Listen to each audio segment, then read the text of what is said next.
kayong mga birhen na naniniwala sa pag-ibig ng isang puta! Para kayong mga birhen na naniniwala sa pag-ibig ng isang puta. Unang bigkas ni General Luna. Para kayong mga birhen na naniniwala sa pag-ibig ng isang puta. Ganyan po ang nangyayari ngayon sa gobyerno natin. Bakit hindi tayo mag-focus sa sariling atin? Bakit kailangan natin ng pag-ibig ng mga puta? Masintabi na po. Grabe kayo, gulong-gulo na yung bansa. Ang problemahin nyo muna, yung presyo ng bilihin. Kanina, ayabang nyo pa. Pababa na ang presyo ng bigas. Taragis, may nabibili kang 42, pero parang pagkain na, ewan, may amoy, madilaw, durog-durog. Ang pinakadisente na pwedeng gamitin sa kantin, 58 pataas. Mekas mo na yan, Inson. Kaya kami naniniwala na kayo ay katulad ng isang birhen na umiibig, naniniwala sa pag-ibig ng isang putas.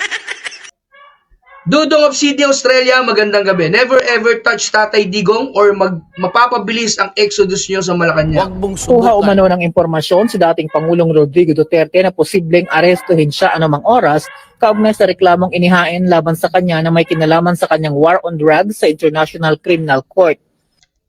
Okay.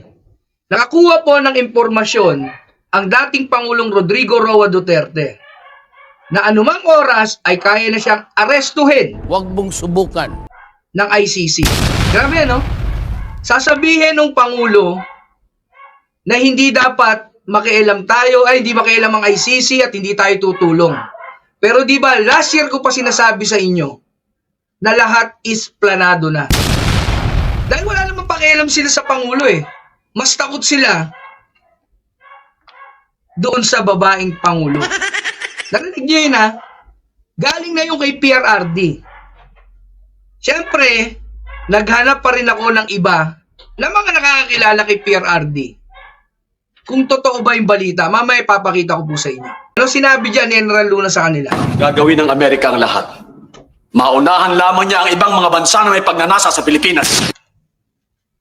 Gagawin lahat. Ito yung matagal ko na laging sinasabi paulit-ulit na tayo ay ginugulo ng Amerika. Yung mga pulpolitikong trapo rin nila at ginagawang puppet etong gobyerno na binigyan tayo ng pag-asa nung kampanya. Pero pagdating sa ere, iniwanan tayo lahat. Mekas mo na yan, Inson. Ilan na lang yung naniniwala dyan eh. Di ba? Ganun ang ginagawa nila sa atin. Ginagawa nila tayong bobo, mangmang, sabi nga ni PRRD. Grabe, di ba? Hindi naman makikipagdigma ang US para lang sa bayan natin. Wow, ang bait naman nila. Gusto nilang magkagera para sila ang kumamkam sa mga yamang mineral at yaman ng ating bayan. Tapos sinasabi nyo, nung iba ng mga bulag, pro-China kasi kayo. Diyos ko, mabaging langit. Kung ang China may interest, noon pa man, kahit magtingin tayo sa history, walang sumakop na China sa atin. Pero yung Amerika, ilang beses tayong pinagkanulo niyan, ilang beses tayong pinahamak sa digmaan. Tapos ngayon gusto maniwala pa rin tayo sa mga birhen na yan, ay mga puts na yan.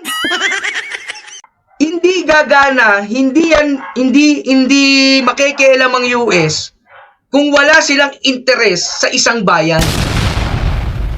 Yan po ang totoo. Ganyan po nila tayo ginagawang engot sa sarili nating bayan.